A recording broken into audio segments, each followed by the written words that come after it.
and she'll probably have things to add to whatever I say, or especially during Q&A as well. So she's tremendous in the State House for you guys, so you've got to go. Third, real quick, my background, served as county auditor for Ashtabula County. So you've got two Northeast Ohio folks. Brian and I are good friends. We're not adversarial whatsoever. He is from Lake County, right next to me in Ashtabula County, about as far away from here as you can get. I actually came up from Marietta, though, right before this, was on the oil well rig, just to see. We're both on the Energy Committee, Berkeley and I as well. Energy prices, obviously, the big issue. You can have us back next month if you want to talk about that. We're doing good things on that front, too. Property taxes. So essentially what our goal, served as county auditor for 6 years, this is $5 grand. You also have a tremendous county auditor, George Kaitza. He was a mentor of mine in the association, always enjoyed him. He's actually bucked his association quite a bit and backed a good number of our proposals that we pushed in the House this year that the association and other local governments, frankly, have not been supportive of. So you have a tremendous auditor, George. Our goal, essentially, has been to try to do exactly what Carl mentioned. We've blown a hole right through our protections for property owners in the state of Ohio over the last 50 years. I would say party foul, but we're in a church, so you're all good. We've blown a hole through that. 50 years ago, we were actually ahead of the curve. Ohio was with House Bill 920, separating out when your property value goes up from really when your tax bill goes up. We were really one of the first ones to do that with Revolutionary. Over the last 50 years, though, we've driven the bus right through those protections, and now we've gotten to where we are today. Our main goal of the legislature has been to separate out property value increase from property tax increase. If you want to vote for a levy for your library because you love your library and you want to increase your tax bill for that, nothing's going to stop you. But if your property value went up because the real estate market has been nuts, and there's a supply and demand issue, which we're also trying to solve as well. That's a piece of this. And you've done nothing to your property, but your tax bill's gone up because your property value's gone up. That's really where we have the issue. And I think that's where most Ohioans are at with their frustration. They've not chosen to increase their tax bill. They've not done anything to increase their tax bill, but it's gone up without your permission. So that's been our ultimate, if you were to ask our philosophy, our goal, has been to separate those out. We're also looking at ways to be more transparent, and then much more accountable to the voter. What we've done so far, and I'll hit on what we've done so far, what we've passed, things that are currently outstanding, and then just introduced a bill this morning again. And I encourage you all, you can go search up Brett Clear's name, my name, and the Ohio Legislative website. You can see summaries of bills. Most of our bills are actually pretty short, readable. You can see the impact. There's financial summaries that you can see kind of what it means. I highly encourage you to actually track bills as well. You can, if you're really bored on Wednesday morning at, when do we even meet? I'm trying to remember. 11 a.m.? Ways and Means? Yes. Yes. We've been on recess for a little bit. 11 a.m. you can watch us live and see testimony. There's some real interesting testimony that happens in our committee. One of the first bills we passed, House Bill 28, that got rid of replacement levies, and essentially said very transparently, you will know as voters when you go to the ballot, are you voting to increase your tax bill or are you going to keep it the same? Second thing we did, how House passed House Bill 124, that hit at the evaluation process. Valuations are a big piece of this. Obviously we're trying to separate value increase from tax increase, but as you've heard, there's still a small portion of your bill currently that's tied to your values. And so we wanted to put the power back really where it belongs, not in Columbus, in terms of who sets values, who determines valuation changes, but really at the local level, where you know your communities, your real estate market much more. That was House Bill 124, moved over to the Senate. We've introduced, Ways and Means Committee has once again been the busiest committee this year. We've introduced roughly now about 25 to 30 bills, all relating to property taxes. Many have had hours and hours of testimony and hearings. Many were put into the budget. I joke, I think I'm the most vetoed legislator right now. The governor vetoed a tremendous amount of what I would not even call revolutionary things. These are things that we should have had in place for quite a while. They're baseline, common sense reforms. In the budget, what held, what stayed, were several different aspects. One, relating to school board challenges and evaluations. We reformed that process called the Board of Revision, where schools can actually challenge your property value. Moving forward after the budget, that will almost be a non-issue. It was heavily used and really misused by schools over the past couple of years. Moving forward, that's no longer going to be an issue. Something else that was in the budget, which I actually got 2 good phone calls this morning. 2 counties are likely to move forward with this. Something to expand current credits that you as taxpayers are likely receiving, homestead and occupancy. Those are things that we, the state taxpayers, are actually paying roughly $1 billion to help subsidize property taxes just for those 2 credits. A total of $2 billion that your state income and sales tax is used to actually subsidize already property taxes at the local level. We've almost, in some sense, done a counterintuitive thing where we've been giving more subsidies as you've been voting on higher taxes. So at the state level, philosophically, we've kind of stopped that. We've said, if you want to vote for higher taxes, go ahead, but we're not going to use more of your tax money to subsidize growing tax money to increase overall government spending. But we've said at the local level, which is what we've been asked for, if local county commissioners would like to give credits and increase that savings to folks, that's perfectly good, because that's money where it's staying at the local level. So there's a piggyback option now, where your homestead, that on average saves about $500 for those who are 65 and over who make under a certain threshold. That can be doubled by the county. Owner occupancy, that's for those folks that own their home, live in it. That savings is on average about $100 a year. That can also be doubled directly to you. We've seen Butler County, I believe, will actually be doing that. Erie County and possibly a couple others already.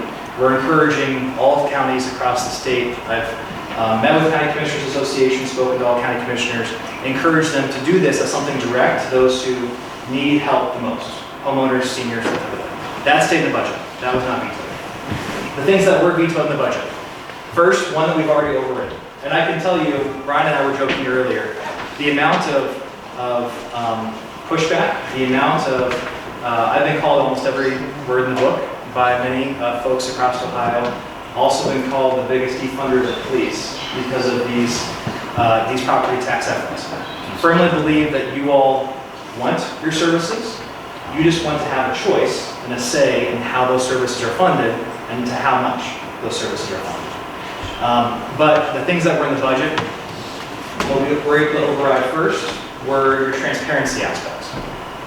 Eliminating emergency levies, replacement levies, renewals with an increase, and when schools now move forward with new levies in the ballot starting next year, on the ballot language they'll say how much carryover they have in terms of total dollars and what that percentage is.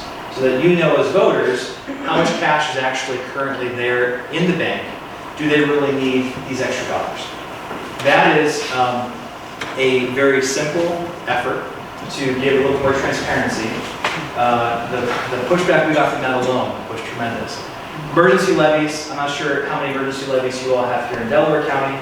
Those are for schools. They're used if a school in 5 years is going to be negative in terms of budget.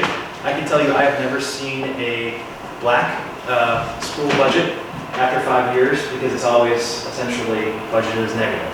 So schools will use emergency levies to, one, sound like you've got to vote for this, otherwise the school will close. And then two, those levies don't count towards another protection that we've given in terms of tying property taxes to value increases. Something called 20-mil floor, which we can get on in terms of more detail, but those don't count towards that base level tax rate. And so they've used it to get around. So we're eliminating all of those. That passed just by one vote in the House in terms of override. You need 60 votes to override. We got 61. We had 62 Republicans there. 3 Republicans were absent. We did not believe on that day with butts and seats that we had the votes to override the other 2 provisions. We will when we get back in October, when every single Republican is sitting there and has to press yes or no in terms of the overrides. I believe we'll be asking those 2 questions then for the 2. Other 2 being, one, dating back to that 20-mil floor with schools. All the levies that you vote on should count towards a guaranteed tax rate that all schools have in the state of Ohio. All schools are guaranteed 20 mils or 2% of your value. They've used, though, other types of levies to get around that guarantee and increase taxes much more significantly. Most schools in the state of Ohio are at that basic level of taxation at 20 mils. They really shouldn't be because they got other taxes that you've passed hanging out here too. If we were to apply all those taxes to those schools, we would remove a good number of schools off of that guaranteed tax rate and separate out when your value goes up from when your tax bill goes up. That would have happened immediately. That was one of the provisions that were vetoed that ideally will be overriding here in about 2 or 3 weeks. The other one dealt with the County Budget Commission. I've codenamed this the Lake County bill. This is one of Brian's babies, one of their county auditor's babies as well. Budget Commission has a lot of history in Ohio, has a lot of authority if it's used and used properly. It's essentially the organization at the county level, your county auditor, treasurer, prosecutor, that should be asking the question, what tax rate, what revenue is actually needed for the services that the voters have approved? If you voted for a fire levy and the township is getting in $1 million, but actually they're doing the service for $750 and they're socking away the $250 without really any purpose, that tax rate should be low. Because you're the voter, you're getting the service, but you're actually paying more than what's necessary. County Budget Commissions in Geauga County, where it's used quite heavily, they prevented the spikes that happened in the last revaluation. They were able to actually decrease tax rates because the extra revenue was not needed, and the Budget Commission served as that check for the voters. That's not the case across the state. In most counties, the Budget Commission only has the authority to sign, to rubber stamp. We gave them as strong of a mission and authority as possible in the budget and in the separate House bill as well. It also required, and this is something I remind every local entity, many actually don't know. I was on the phone this morning with a councilman from Warren County. He tonight is going to argue, they're going through a revaluation. They're expected to increase their revenue because the values are going up. Local entity receives more from inside millage, the unvoted piece. He's going to actually argue tonight, we should not be accepting this. We should decrease our tax rate because our voters didn't approve this. They joked with me, he said, Dave, I've been on council for 10 years. I had no idea that this was actually part of this whole formula. And now when property values went up, that this extra revenue was actually because everyone was paying a lot more. Now, he probably should have asked more questions, right? But more entities should be doing it. And the Budget Commission is a piece of that. Moving forward with that language, our local officials, who we all support, we all like, will have to then actually say, with these higher valuations, we accept the fact that we're increasing taxes and accepting this inside millage increase or this 20-mil floor increase. Just for awareness, to try and promote more transparency, that they know this is actually where the money's going. So those were all in the budget, those were all vetoed. We anticipate being able to either override or we have separate standalone bills that have been pushed to get them. You also are going to see bills that we have introduced, we debated, have not passed yet, but we'll be voting on at least probably in the first 2 weeks after recess, are caps on those unvoted increases. We're attacking that unvoted side. House 186 is a big one for that. Schools, in terms of their revenue, your values have gone up, a vast majority of your revenue has gone towards your local schools. Unvoted windfalls that are in the bank accounts. We believe you should not be paying more than inflation, at the very least, to those schools unless you voted for it. That is that bill, to cap actually that revenue. And you don't know this yet, we're actually also looking at going retroactive.